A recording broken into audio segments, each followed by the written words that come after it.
Hey my friend, my name is Basim and in this YouTube channel we talk about business, dating and how to make your life better in general.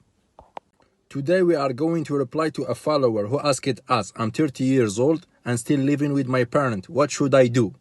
First of all, try to stay calm and keep in mind that there is always people who are worse than you, and there is always a solution that allow you to fix your problems and make your lives better.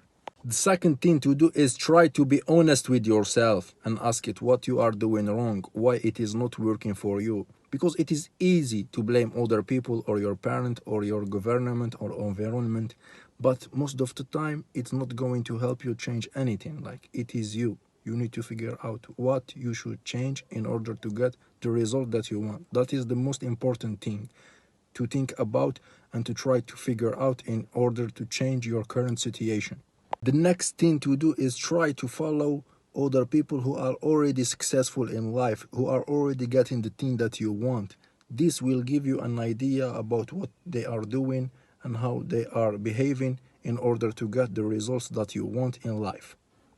Keep in mind that the world is getting more and more competitive every day. There is always new people coming after what you want. That's why you need always to improve yourself and keep acquiring new skills in order to help you progress in life and keep getting the result that you are looking for. To finish the video, this is life. It is made this way. Everyone is fighting to make a good living and get the things that he wants. So don't lose hope and keep working toward your goals.